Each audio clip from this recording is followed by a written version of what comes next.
चली जाती है अंदर। अब दाई भी बच्चे को लेकर वहाँ से बच निकलती है। रानी जैसे अंदर पहुँचती है ना तो पहले बच्ची को ढूंढती है, लेकिन वहाँ बच्ची को ना पाकर समझ जाती है कि जरूर दाई उसको लेकर गई होगी। और फिर वो अपने चेलों को हुक्म देती है कि कुत्तों को उस दाई के पीछे लगा दो और उस बच्ची को मार डालो, और सबसे पहले तो इस औरत को मार डालो जिसने मेरी शामत को जन्म दिया। यानी कि शुरुआत में एक वॉइस ओवर के जरिए बताया जाता है कि इस देश पर एक बहुत ही जुल्मी और खतरनाक रानी राज करती थी। एक भविष्यवाणी सुनाई दी थी कि इस बुरी रानी का खेल खत्म होने वाला है, क्योंकि यहाँ एक ऐसा बच्चा पैदा होगा जो कि उसका अंत करेगा। उस बच्चे के हाथ में एक निशान होगा। ये बात रानी को भी पता चल जाती है और इसीलिए वो हर नवजात शिशु को चेक करने लगती है कि कहीं किसी के हाथ में कोई निशानी तो नहीं है। इस तरह वो वॉइस ओवर बता ही रहा होता है कि तभी एक औरत एक बच्ची को जन्म देती है। रानी की बेटी जिसका नाम रॉबिन है, वो उस बच्ची का हाथ चेक करती है तो पता चलता है कि उसके हाथ में निशान है। वो तुरंत ये बात रानी को बताने जाती है और इस पर उस बच्चे की माँ बहुत रोती है कि अब रानी मेरी बच्ची को मार डालेगी। तो वो दाई से मदद मांगती है जिसने उसकी डिलीवरी करवाई थी। दाई भी समझ जाती है कि अगर इस देश को रानी से बचाना है तो इस बच्चे को जिंदा रहना जरूरी है,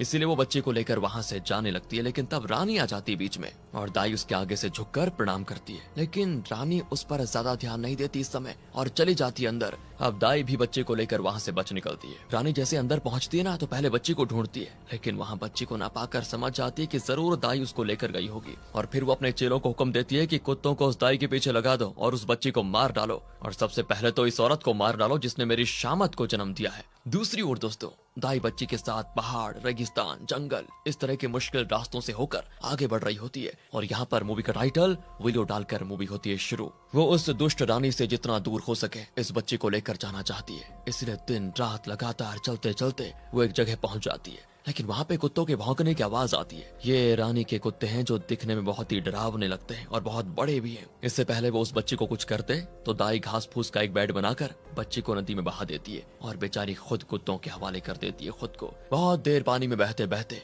बच्ची किनारे पर पहुंच जाती है। वहाँ बानों के दो बच्चे खेल रहे होते हैं। उनमें से लड़का तो पापा पापा चिल्लाकर अपने गाँव की ओर भागता है। यहाँ से हमारे हीरो को दिखाते हैं और इसी का नाम है विलो। वो सुअर की मदद से अपने खेत को जोत रहा होता है और तब उसका बेटा आकर बताता है कि पापा पापा नदी में एक छोटा बच्चा है। विलो तुरंत नदी के पास भागा चलाता है और बच्चे को देखकर कहता है कि ये हमारी जनजाति का नहीं है, ये तो दैखनी जनजाति का बच्चा है। बेटा पूछता है दैखनी कौन होते हैं पापा? तो विलो कहता है कि दैकिन्स दिखने में बहुत बड़े होते हैं, लगभग मॉन्स्टर की तरह, इसलिए हम इसको नहीं लेकर जा सकते, इसे पानी में धकेल दो। पर बेटा कहता है कि पापा पागल मत बनो, छोटा बच्चा है वो। तभी कोई विलो को आवाज देता है तो वो कहता है कि ठीक है मैं जाकर देखता हूँ कौन आवाज दे रहा है, लेकिन तब तक इस बच्चे को हाथ मत लगाना, समझे। विलो वापस खेत में आ जाता है तो पता चलता है उसको जिस आदमी ने उधार दिया था वो आया है। इसका नाम है बैन। वो कहता है कि मेरे पैसे तो वापस नहीं कर रहे, लेकिन खेत में डालने के लिए बीज कैसे लेकर आ गए? तो विलो कहता है वो तो मैंने और मेरी वाइफ ने मिलकर जंगल से बटोरे थे। इतने में विलो की वाइफ बच्चों की आवाज को सुनकर नदी की ओर भागती है। तभी बैन विलो को धमकाता भी है कि जल्द से जल्द मेरा पैसा वापस कर दो, वरना मैं ये खेत ले लूंगा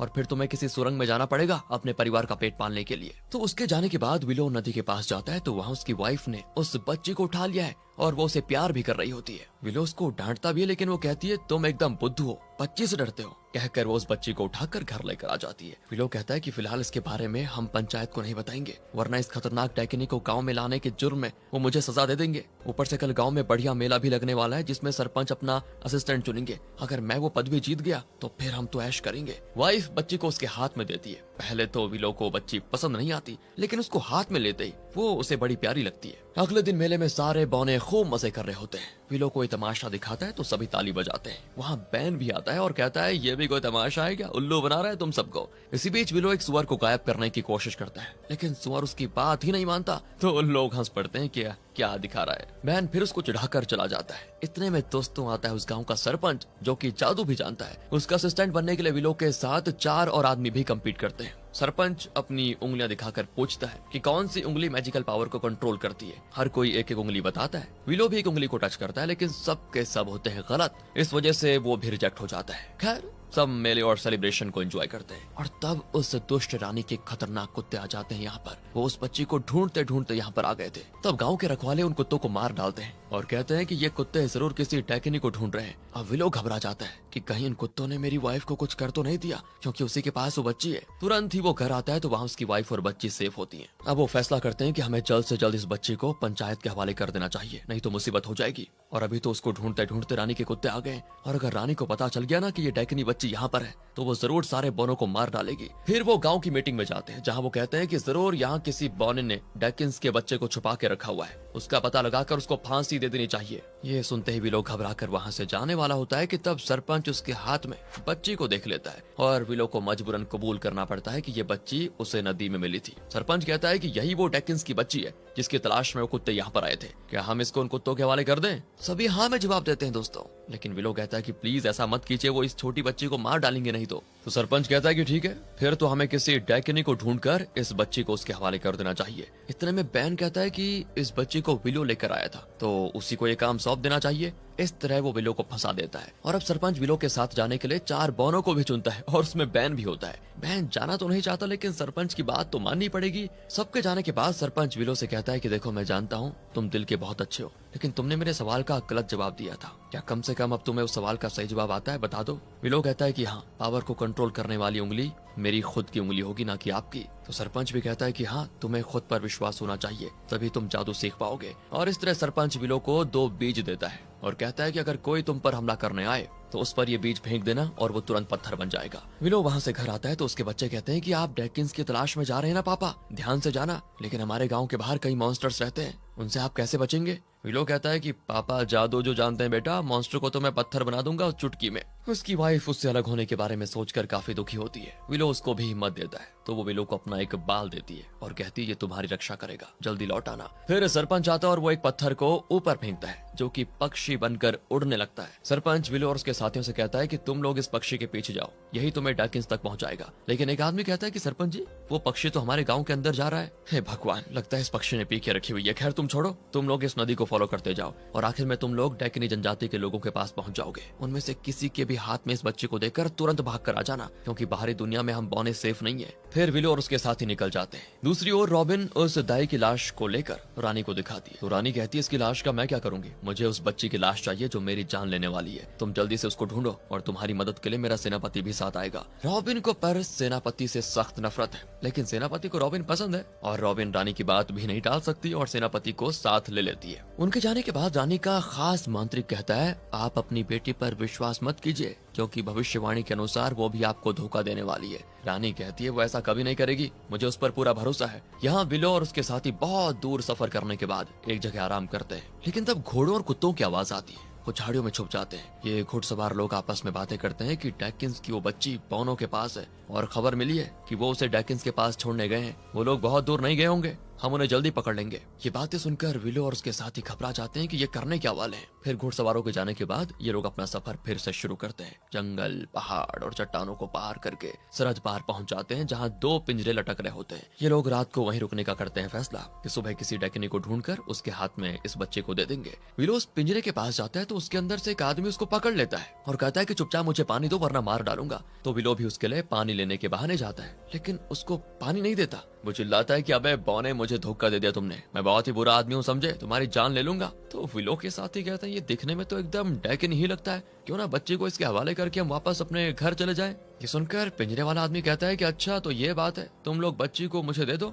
मैं उसका अच्छे से ख्याल रखूंगा। पर विलो उस बच्चे को देना ही नहीं चाहता क्योंकि वो दिखने में एक नंबर का क्रिमिनल लगता है। और तब बैन उसको कहता है कि देखो विलो, तुम नहीं देना चाहते हो तो तुम्हारी मर्जी। सरपंच ने कहा था कि डैकिनी जनजाति का जो आदमी पहले दिखे उसी को बच्ची देकर वापस आ जाना, और हमें ये डैकिनी दिख गया, हम इसे बच्ची देकर वापस जा रहे हैं। तुम्हें नहीं आना तो रहो यहीं पर। ये कहकर बैन अपने 2 साथियों को लेकर वहाँ से चला जाता है। सिर्फ विलो का एक क्लोज फ्रेंड उसके साथ वहीं पर होता है। अब इस बच्चे को किसी अच्छे डैकिनी के हवाले करने की जिम्मेदारी विलो की है। पिंजरे वाला आदमी चिल्लाता है कि पानी दे दो यार। तो विलो उसे सरपंच का दिया हुआ मैजिकल बीज दिखाकर कहता है कि अपना मुंह बंद करो वरना इसे तुम्हारे ऊपर फेंकूंगा, पत्थर बन जाओगे 2 मिनट में। वो भी कहता है कि अबे बौने, तू किसको डरा रहा है मुझे, मैं बहुत खतरनाक आदमी हूँ। तो विलो कहता है वैसे भी मैं ये बीज तुम पर वेस्ट नहीं करना चाहता। कहकर वो एक और खाना पकाने लग जाता है और उस रात विलो और उसका साथी वहीं पर रुक जाते हैं। सुबह घोड़ों की आवाज को सुनकर दोनों उठ जाते हैं। पिंजरे वाला आदमी कहता है कल रात मैंने तुम लोगों को न जाने क्या क्या कह दिया, उसके लिए माफ कर दो। मेरा नाम मैड मार्टिगन है, आपका क्या क्या नाम है। तो विलो का साथी अपना नाम बताकर मैड मार्टिगन के पास जाता है, लेकिन विलो उसको रोक लेता है कि अरे वो खतरनाक आदमी मालूम होता है, रुक जाओ,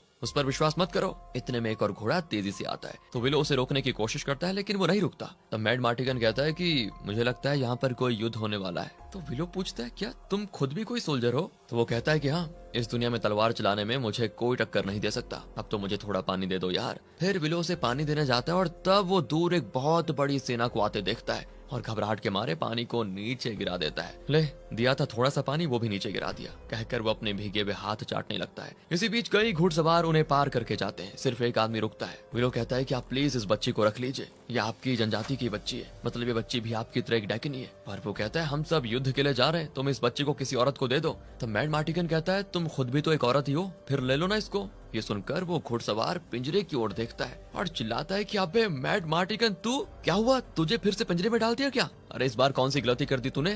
और यहाँ पर पता चलता है कि ये दोनों एक दूसरे को अच्छी तरह जानते हैं और मैड मार्टिगन कुछ न कुछ गड़बड़ करता ही रहता है, जिसकी वजह से उसे इस तरह पिंजरे में बंद कर दिया जाता है। मैड मार्टिगन कहता है मुझे बाहर निकाल दे यार, पर घुड़सवार कहता है कि मैं नहीं निकाल सकता, रानी के अत्याचार दिन प्रतिदिन बढ़ते जा रहे हैं, उसी के लिए हम युद्ध कर रहे हैं, कहकर वो चला जाता है। लेकिन अब विलो को यकीन हो जाता है कि मैड मार्टिगन वाकई में एक सोल्जर है। वो बताता है कि मैं अच्छा आदमी हूँ यार, लेकिन मेरे खिलाफ किसी ने साजिश की और मुझे इस पिंजरे में बंद करवा दिया। तब विलो का साथी भी उसकी बात पर विश्वास कर लेता है और विलो को भी लगता है कि ये अच्छा आदमी है, इसीलिए वो पिंजरा खोल देता है। बाहर आकर तो वो बड़ा खुश होता है और विलो के साथी को तो वो उठा ही लेता है और थैंक करता है, कहता है तुम लोगों ने मुझे बचाया, इसीलिए मैं इस बच्ची को अपनी बच्ची समझ कर पाल लूंगा। विलो कहता है ठीक है, लेकिन इसका अच्छे से ख्याल रखना। मैड मार्टिगन भी कहता है कि मैं कई लड़कियों को जानता हूँ, वो सब मिलकर इसकी बढ़िया देखभाल करेंगे, तुम निश्चित रहना, कहकर वो बच्ची को लेकर चला जाता है। ये दोनों भी चैन से अपने गांव की ओर निकलते हैं, पर अचानक ऊपर एक पक्षी उड़ता है और एक बच्ची की आवाज भी आती है। वो देखते हैं कि बच्ची को वो पक्षी लेकर जा रहा है और उस पक्षी के ऊपर ब्रोनीज जनजाति का एक बौना बैठा हुआ है। विलो तो खुद को कोसने लगता है कि यार उस मैड मार्टिगन पर विश्वास करके बहुत बड़ी गलती कर दी, देखा बच्ची को कहीं छोड़ दिया और ये ब्रोनी उसको लेकर जा रहा है। फिर वो उस पक्षी का पीछा करने लगते हैं। रास्ते में कई ब्रोनीज इन पर हमला भी करते हैं और विलो उनके ट्रैप में फंस जाता है। उस रात जब विलो को होश आता है तो देखता है कि ब्रोनीज ने उसको बांध के रखा हुआ है। आसमान से एक तेज आवाज आती है कि उन्हें मेरे पास लेकर आओ, और तब एक परी धरती पर उतरती है और यही है ब्रोनीज की लीडर। वो कहती है कि तुमसे मिलकर बड़ी खुशी भी मिलो, आप मेरा नाम कैसे जानती है? वो कहती है मुझे तो उस छोटी बेबी एलोरा ने बताया था, लेकिन छोटी बेबी बात कैसे कर सकती है? तब परी बताती है कि वो कोई मामूली बच्ची नहीं है, बहुत ही खास मकसद के लिए उसको इस धरती पर भेजा गया है, उसने तुम्हें अपना गार्डियन चुना है क्योंकि वो तुम्हें बहुत पसंद करती है। फिर वो विलो को एक जादुई छड़ी देती है और कहती है तुम एलोरा को लेकर उस आइलैंड पे जाओ जहाँ का रास्ता ये छड़ी तुम्हें दिखाएगी, वहाँ एक जादूगरनी है, वो तुम्हें बताएगी कि एलोरा को कहाँ लेकर जाना है, कहकर वो गायब हो जाती है परी। और फिलहाल तो विलो के पास उसकी बात मानने के अलावा कोई रास्ता नहीं होता। यहाँ से अगले दिन दिखाते हैं कि विलो अपने साथी को बताता है तुम वापस गाँव चले जाओ और मेरे बेबी बच्चों को बता देना कि मैं ठीक हूँ, मुझे एलोरा को सही जगह पे पहुँचाना है, बता देना उनको। उसका साथी कहता है कि नहीं, मैं भी तुम्हारे साथ चलूंगा, लेकिन विलो कहता है कि नहीं, आगे बहुत ही खतरा होगा, मैं चाहता हूँ कि कम से कम तुम तो गाँव लौटकर सबको बता दो कि यहाँ तक का सफर ठीक था और मैं एकदम सेफ हूँ। उसका साथी उदास हो जाता है, लेकिन क्या करे, विलो की बात उसको माननी पड़ती है और वो वापस चला जाता है। विलो के आगे के सफर में 2 ब्राउनीज उसके साथ होंगे। विलो की जादू की छड़ी देखकर ब्रोनीज डरते हैं कि यार उसको सीधा पकड़, कहीं यहाँ वहाँ हिल गया तो न जाने कौन सा जादू हो जाए। फिर रास्ते में विलो एक बार में जाता है कि शायद वहाँ पर एलोरा के लिए दूध मिल जाए, पर वहाँ शराब के अलावा कुछ नहीं मिलता, सभी शराब पी रहे होते हैं। लेकिन विलो सभी से पूछने लगता है कि इस बेचारी बच्ची के लिए किसी के पास थोड़ा दूध होगा, पर वो विलो पर चीजें फेंकने लगते हैं कि चुपचाप निकल जा वरना तुरंत फ्राई करके साइड डिश बना देंगे तेरे को। विलो भी डर के मारे कमरे में छुप जाता है। एक ब्रोनी दूसरे से कहता है कि यार मुझे वो पाउडर चाहिए। दरअसल दोस्तों ये रोमांटिक पाउडर है, मतलब ये जिसके ऊपर गिरता है उसे प्यार होने लगता है। दूसरे पर पाउडर गिरता है और वो उस वक्त एक बिल्ली को देखता है और उसे बिल्ली से प्यार हो जाता है, लेकिन बिल्ली इनको देखकर चिल्ला देती है और ये लोग डर कर गिर पड़ते हैं। पर वहाँ इनको दूध दिख जाता है, वहाँ पर कोई फाइट भी चल रही होती है। फाइटर्स विलो के ऊपर गिरने तो आते हैं, लेकिन एलोरा को बचाने के लिए विलो साइड में हट जाता है और फिसल कर किसी दूसरे कमरे में चला जाता है। और उस कमरे में होता है मैड मार्टिगन, जो कि औरत के भेष में है। वो पूछता है कि अबे बौने तू यहाँ कैसे आ गया? विलो तो उस पर चिल्लाता है कि तुम एक नंबर के धोखेबाज निकले बेवकूफ। इतने में एक औरत आकर कहती है कि सुन ओए मैड मार्टिगन, जल्दी से कट ले, मेरा पति आ गया। तो मैड मार्टिगन कहता है कि फिकर नॉट डार्लिंग, उसी के लिए तो मैंने ये गेटअप पहन के रखा हुआ है, कहकर वो एक चादर ओढ़ लेता है। इतने में उस औरत का हट्टा कट्टा पति आता है वहाँ पर और पूछता है कि कहाँ है तुम्हारा यार? उसकी वाइफ कहती है यार यहाँ तो कोई नहीं है, ये तो मेरी दूर की कजन है, अभी अभी गांव से आई है, जल्दी चली जाएगी थोड़ी देर में। लेकिन पति मैट मार्टिगन को औरत समझकर उस पर बुरी नजर डालकर उसके पास आता है और मैट मार्टिगन झट से एलोरा को उठाकर कहता है देखो मुझे वापस जाना है, फिर कभी मिलेंगे। कहकर वो निकलने वाला होता है कि तभी रॉबिन आ जाती है और कहती है हम एक डैकनी बच्ची की तलाश में हैं। सब अपने अपने बच्चों को हमें दिखाओ। एंड जब वो मैड मार्टिगन के पास आती है तो विलो बीच में आकर खड़ा होता है कि नहीं, आप इस बच्चे को चेक नहीं कर सकते। और रॉबिन उसको एक किक मारती है और वो हवा में उड़कर दूर गिर जाता है। तो मैड मार्टिगन रॉबिन से कहता है आप सच में बहुत सुंदर हैं। तो रॉबिन कहती है तुम तो काफी हट्टी कट्टी दिखती हो। कहकर वो उसकी चादर निकाल देती है। ओहो, तुम मर्द हो, औरत का भेष पहनकर सभी को धोखा दे रहे हो। ये देखकर दोस्तों उस औरत का पति भड़क जाता है कि तुम ही हो मेरे वाइफ के यार, तुम्हें छोड़ूंगा नहीं मैं। कहकर वो सोल्जर से लड़कर मैड मार्टिगन पर हमला करने आता है, लेकिन मैड मार्टिगन एलोरा को उठाकर भागता है और एक गाड़ी में चढ़कर बच में निकल जाता है। विलो भी तेजी से भागकर उस गाड़ी के अंदर कूद पड़ता है और पीछे से रॉबिन के आदमी उनके पीछे होते हैं। दोनों के बीच घमासान लड़ाई होती है और यहाँ पर पता चलता है कि मैड मार्टिगन सच में एक काबिल सोल्जर है। सभी पर धुआंधार वार करता है। आखिरकार वो रॉबिन के गैंग से बचकर दूर निकल आते हैं। फिर विलो एलोरा को उठा लेता है और मैड मार्टिगन को डांटता है कि गाड़ी में बच्ची है, इस बात का जरा भी लिहाज नहीं किया तुमने, इतना तेज चलाओगे तो बच्ची को कुछ हो जाएगा। मैड मार्टिगन कहता है कि अगर मैं बैलगाड़ी की तरह धीरे धीरे चलाता तो सबकी जान चली जाती, समझे। वैसे इस एलोरा को बचाया था मैंने ही। कहकर वो घोड़े को दूसरी दिशा में भेज देता है और ये दोनों एक जगह छुप जाते हैं। फिर रॉबिन के आदमी घोड़ा गाड़ी का पीछा करते हैं और ये लोग दूसरी दिशा में चले जाते हैं। मैड मार्टिगन आगे चला जाता है तो एलोरा तो रोने लगती है। विलो कहता है तुम मैड मार्टिगन के लिए मत रो, हमें उसकी जरूरत नहीं है। लेकिन एलोरा रोना बंद ही नहीं करती। तो विलो कहता है कि ठीक है, मैं जाकर उससे बात करता हूँ। फिर वो मैड मार्टिगन को रोककर कहता है कि मुझे तुम्हारी मदद चाहिए, मुझे उस जादूगरनी से मिलना है जो एक आइलैंड में रहती है। मैड मार्टिगन कहता है कुछ देर पहले तो मुझे गाली दे रहे थे और अब मेरी मदद क्यों चाहिए तुम्हें। ऊपर से तुम बहुत अकड़ भी रहते ना कि जादू जानता हूँ, उसी से चले जाओ फिर आइलैंड पर। विलो विनती करता है कि प्लीज इस बच्ची का मुंह तो देखो, कम से कम इसकी खातिर तो मदद कर लो। मैड मार्टिगन भी एलोरा का चेहरा देखता है और वो एकदम क्यूटली स्माइल करती है, जिसको देखकर वो भी मान जाता है। दोनों बढ़ते हैं यहाँ से आइलैंड की ओर। रास्ते में रात हो जाती है तो वो एक जगह पर रुक जाते हैं। मैड बड़बड़ाता है कि वो कितनी खूबसूरत थी। विलो कहता है क्या तुम रॉबिन की बात कर रहे हो। मैड इसका कोई जवाब नहीं देता और सो जाता है। अब विलो उस जादू की छड़ी को टेस्ट करके देखना चाहता है और सोचता है कि मुझे पेड़ पर चढ़ना है। अगले सेकंड वो पेड़ पर होता है, मतलब ये जादू की छड़ी सच में काम करती है। अगले दिन भी ये लोग बहुत दूर सफर तय करते हैं और आखिर उस आइलैंड को देख ही लेते हैं। वहाँ पहुँचने के लिए एक छोटा सा बोट भी होता है जिसे विलो ठीक कर देता है। मैड भी एलोरा को देखकर कहता है तुम बहुत क्यूट हो बेबी, मैंने तुम्हें यहाँ तक सेफ पहुँचाने का वादा किया था जो मैंने पूरा कर दिया। कहकर वो जाने लगता है तो विलो उसको रोककर थैंक करता है। मैड भी हंसते हुए निकल जाता है वहाँ से। अब विलो एलोरा को लेकर उस बोट में आइलैंड की ओर निकलता है। तो जब उस आइलैंड पर वो पहुँचते हैं तो वहाँ कोई जादूगरनी नहीं होती बल्कि इंसान के कंकाल पड़े होते हैं। तब एक चूहा आता है और कहता है कि तुम कौन हो, निकल जाओ यहाँ से। विलो अपना नाम बताता है और कहता है मैं यहाँ एक जादूगरनी की तलाश में आया हूँ, उनका नाम फिंडेकल है। तब चूहा कहता है वो फिंडेकल मैं ही हूँ। और यहाँ पर पता चलता है कि उस दुष्ट रानी ने ही फिंडेकल को चूहा बना दिया ताकि वो अपने जादू का इस्तेमाल ही ना कर पाए। अब विलो उसे एलोरा के बारे में सब कुछ बताता है और कहता है कि उस परी ने एलोरा को आपके हवाले करने को कहा था। फिंडेकल खुश हो जाती है कि क्या वो भविष्यवाणी सच निकली, यही तो है जो हमें उस दुष्ट रानी से बचा सकती है। तुम खुद एक जादूगर हो ना, तो जल्दी से अपना जादू करो और मुझे पहले जैसा बना दो, वरना मैं अपने पावर्स का इस्तेमाल नहीं कर पाऊंगी। विलो कहता है नहीं, मैं कोई जादूगर नहीं हूँ, ये जादू की छड़ी तो उस परी की है। सुनकर फिंडेकल उदास हो जाती है कि अब मैं करूँ क्या। इतने में वहाँ पर सोल्जर्स मैड मार्टिगन को पकड़ कर लेकर आते हैं। इतना ही नहीं, अब विलो और एलोरा को भी अपने कब्जे में ले लेते हैं और सभी को वापस ले जाते हैं। लेकिन क्योंकि ब्रोनीज छोटे हैं तो वो उनके हाथ नहीं लगते। इनको बहुत ही लंबा रास्ता तय करना है, बर्फीली जगहों से होकर वो जा रहे होते हैं। इतने में हो जाती है रात और वही जगह पर टेंट लगा देते हैं। तब फिंडेकल विलो के हाथ में काट देती है और कहती है तुम्हें जादू नहीं आता तो कोई बात नहीं,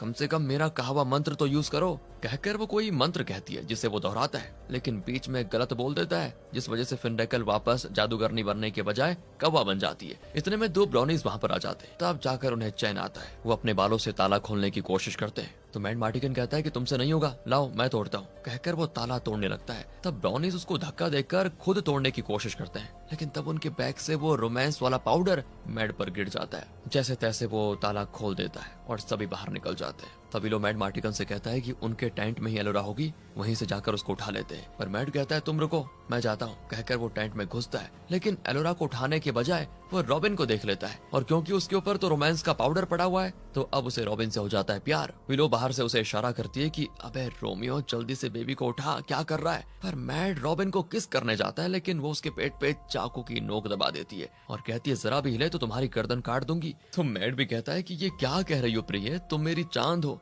तारा हो, जिंदगी हो। अब वो दोस्तों गुस्से में उसकी गर्दन काटने वाली होती है तो वो कहता है कि तुम्हारे हाथों में तो मैं 1000 बार भी मरने को तैयार हूँ मेरी जूलियट। रॉबिन भी उसके हाथों में आ जाती है और वो भी किस करने वाली होती है, लेकिन इतने में टेंट फाड़कर सेनापति अंदर आ जाता है। फिर मैड मार्टिगन उसके साथियों से लड़ता है और उस टेंट को गिराकर जाते जाते रॉबिन को एक किस भी कर देता है। ये बर्फ में स्लाइड करते हुए फिर आगे बढ़ते हैं। यहाँ रॉबिन मैड मार्टिगन का किस पाकर अपने होश ही खो देती है। ये लोग एक बर्फ में फिसलते हुए एक कैंप में पहुंच जाते हैं जहाँ मैड मार्टिगन के साथी सोल्जर्स होते हैं। वो मैड को देखकर पहले तो चौंक जाते हैं और फिर पूछते हैं कि तुम उस पिंजरे से बचे कैसे। तब मैड उनको सारी कहानी बताता है कि क्या क्या हुआ। इतने में रानी के आदमी आ जाते हैं। फिर मैड के सारे साथी मिलकर एलोरा को छुपा देते हैं, जिस वजह से रानी के आदमी एलोरा को वहां न पाकर निकलने वाले होते हैं। लेकिन रॉबिन को लगता है कि जरूर वो बच्ची यानी एलोरा यहीं पर होगी। वो उसे ढूंढने लगती है और मैड मार्टिगन झट से उसकी गर्दन पर चाकू रख देता है। तभी सेनापति उसको बचाने आता है तो मैड कहता है कि दूर हट जाओ वरना इसकी गर्दन काटने में टाइम नहीं लगेगा, और इसी बहाने से वो बच निकलते हैं। अब इन्हें अस्लिन नाम की जगह जाना है क्योंकि फिनरैकल ने इनको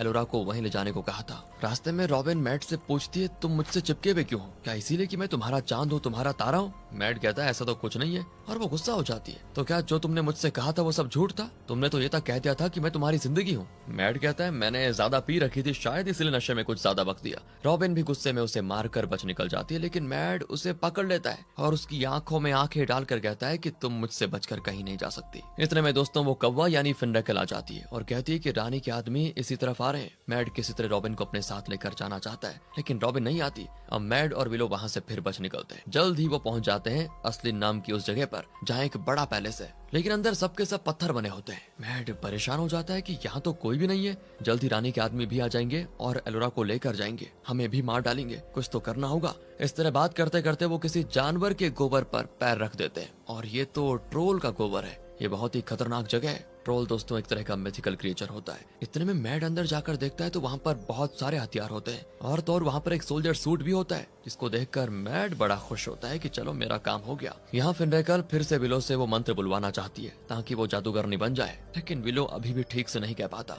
इतने में रानी के आदमी आ जाते हैं। इसी बीच गलत मंत्र बोलने की वजह से फिनरैकल जो कौवा थी वो बकरी बन जाती है और जान बचाकर वहाँ से भागती है। ये लोग जल्दी से दरवाजा बंद कर लेते हैं और ऊपर से अटैक शुरू कर देते हैं। अब मैड मार्टिगन जो कि एक सोल्जर है दोस्तों, वो तरह तरह के ट्रैप सेट कर देता है ताकि रानी के आदमी उसमें फंस जाए। अब रानी के आदमी तो पेड़ों के जरिए अंदर आने की कोशिश करते हैं। विलो ऊपर भागता है तो वहाँ ट्रोल आ जाता है। यही है वो क्रिएचर जिसका गोबर वहाँ पड़ा हुआ था। वो विलो पर हमला करता है। विलो भी जल्दबाजी में अपनी जादू की छड़ी उस पर इस्तेमाल कर देता है, लेकिन गलत मंत्र बोल देता है जिसकी वजह से ट्रोल एक अंडा बन जाता है और उसके अंदर से 2 सर वाला कोई क्रिएचर निकलता है। फिर विलो उसे कुचलकर पानी में डाल देता है। इतने में रानी के आदमी दरवाजा तोड़कर अंदर आ जाते हैं। मैड तो उन पर लगातार तीर चलाने लगता है। इसी बीच पीछे से एक ड्रैगन उठता है। विलो ने जिस क्रिएचर को कुचलकर पानी में धकेल दिया था ना, वही अब ड्रैगन बनकर आया है। उसको देखकर तो सभी खड़े हो जाते हैं।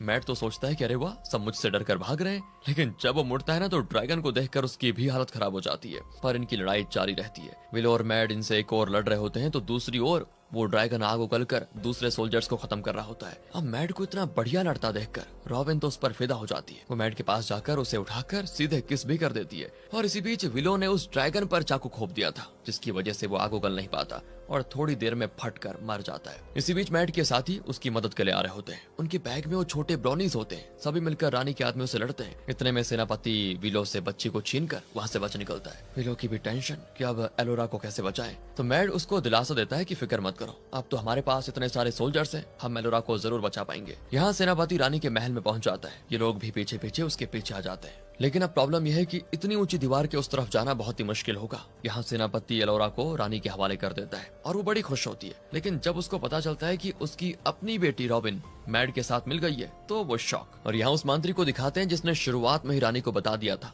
कि तुम्हारी बेटी भी धोखेबाज निकलेगी, उस पर विश्वास मत करो। बाहर विलो की टीम को देखकर रानी पहले हंसती है। मैड कहता है कि एलोरा को हमारे हवाले कर दो। रानी कहती है तुम लोग खुद सुअर बनने वाले हो, तुम इस बच्चे का क्या करोगे? कहकर वो सभी को सुअर बनाने का मंत्र बोलने लगती है। इसी बीच विलो उस बकरी को यानी फिनरैकल को अलग ले जाकर उसे पहला जैसा बनाने की करता है कोशिश, लेकिन इस बीच बाकी सभी सुअर बन जाते हैं। यहाँ तक कि रॉबिन को भी रानी सुअर बना देती है। ये देखकर विलो घबरा जाता है, लेकिन बकरी कहती है इस बार तो कम से कम ठीक से मंत्र बोल दो, मैं वापस अपना रूप ले लूंगी फिर, और मैं बाकियों को नॉर्मल भी कर दूंगी। इस बार बड़ी मुश्किल से विलो ठीक मंत्र बोलता है और फिनरैकल अलग अलग रूप लेकर आखिर में पहले की तरह जादूगरनी बन जाती है। फिर सारे सुअरों को अंदर लाकर वो हर एक को नॉर्मल बना देती है। अंदर रानी एलोरा को खत्म करने के लिए कोई कर्मकांड कर रही होती है ताकि आगे से रानी की जान को कोई खतरा ना हो। और बाहर ये लोग महल में घुसने का प्लान बना चुके थे। अगले दिन विलो और फिनरैकल बाहर खड़े होकर धमकाते भी हैं कि चुपचाप एलोरा को हमारे हवाले कर दो वरना सबका विनाश हो जाएगा। तो सेनापति अपने आदमियों से कहता है कि उनको जिंदा मत छोड़ो, मार दो। वो भी दरवाजा खोलकर इन पर हमला करने आते हैं। लेकिन इसी बीच विलो एक लकड़ी से नगाड़ा बजाने लगता है, जिसे सुनकर उनके सारे साथी महल के अंदर जाने लगते हैं क्योंकि दरवाजा तो खुला हुआ है। अंदर जाकर पहले वो रानी के आदमियों से लड़ते हैं। अब इससे पहले कि रानी अपना कर्मकांड पूरा करती, फिनरैकल अंदर आ जाती है। पर इस बीच रॉबिन कहती है, माँ आप जो कर रही है वो गलत है। रानी तो गुस्से में उसका खात्मा करने वाली होती है, लेकिन फिनरैकल उसको बचा लेती है। और अब फिनरैकल और रानी के बीच होती है लड़ाई। रानी अपने जादू से उस पर आग छोड़ती है तो फिनरैकल उस पर पानी फेंकती है और अपने जादू से उसे फ्रीज कर देती है। बाहर सेनापति ने मैड के साथी को मार डाला होता है। मैड को बहुत गुस्सा आता है और वो लड़ता है फिर सेनापति से और आखिर में उसको भी नीचे धकेल कर उसकी ले लेता है जान। यहाँ रानी फिनरैकल को नीचे धकेल देती है और इसी बीच विलो एलोरा को बचाने की कोशिश करता है, लेकिन रानी उसे पकड़ लेती है। विलो कहता है कि मुझे मामूली बौना मत समझो, मैं बहुत बड़ा जादूगर हूँ। तो रानी हंसती है। फिर विलो सरपंच का दिया हुआ वो बीज उस पर फेंकता है, जिसे वो पकड़ लेती है और अगले सेकंड बन जाती है पत्थर। लेकिन उसके पास जो जादुई शक्ति है वो इससे भी कई गुना ताकतवर होती है और फिर वो वापस नॉर्मल भी हो जाती है। वो कहती है कि अब देखना मैं तुम्हारा क्या हाल करती हूँ बौने। लेकिन विलो कहता है कि मैं वो जादू जानता हूँ जिससे कि एलोरा को गायब कर सकता हूँ। कहकर वो अपना पुराना तमाशा वाला ट्रिक यूज करता है जिससे वो मेले में चीजों को गायब करता था। इसी बीच रानी विलो पर अपना जादू करने वाली होती है कि अचानक से विलो एलोरा को गायब कर देता है। ये देखकर रानी को बड़ा गुस्सा आता है कि बच्ची अचानक कहाँ गायब हो गई और वो गलती से वहाँ रखा हुआ खून गिरा देती है। और क्योंकि वो कर्मकांड कर रही थी, आसमान में बादल गरजने लगते हैं, बिजली गिरती है और तब रानी का जादू उसी पर असर कर जाता है। एलोरा को मारने के बजाय उसका जादू खुद उसकी मौत का कारण बन जाता है और फिर वो धुआं बनकर उड़ जाती है गायब। तब मैड वहाँ पर आता है और रॉबिन को देखकर बड़ा खुश भी होता है। दोनों किस भी करते हैं। फिनरैकल विलो से पूछती है कि तुमने एलोरा को कहाँ गायब कर दिया। वो कहता है कि फिक्र मत करो, इसे हाथ की सफाई कहते हैं। कहकर वो एलोरा को लेकर भी आ जाता है जिसे उसने अपने पास ही छुपा के रखा हुआ था। इस तरह दोस्तों सारी समस्याएं सुलझ गई। विलो अब वापस अपने गाँव जाने वाला है और इस राज्य के लोग उसके बहुत आभारी भी है। तो फिनरैकल उसको एक मैजिक बुक देती और कहती है रास्ते में तुम इसे पढ़ लेना, तुम एक न एक दिन जरूर बड़े जादूगर बनोगे और अब इस राज्य पर रॉबिन और मैड राज करेंगे और एलोरा उनकी बेटी की तरह पलेगी क्योंकि आगे चलकर वही इस राज्य की रानी बनने वाली है। यही है भविष्यवाणी। विलो सभी को थैंक करके निकल जाता है वहाँ से। एक लंबे सफर के बाद आखिरकार अपने गांव पहुंच जाता है। सभी उसकी जय जयकार करते हैं कि सच में तुम एक हीरो हो। सेनापति भी उसको बधाई देता है और एक एप्पल भी देता है। तो विलो उसे ऊपर फेंक कर उसे एक पक्षी बना देता है और सभी चौंक जाते हैं कि ये भी जादू जानता है क्या। और वो पक्षी बैन के टकले सर पर गंदा करके उड़ जाता है। विलो की वाइफ उसको देखकर बड़ी खुश होती है और दोनों इमोशनल होकर हक कर लेते हैं।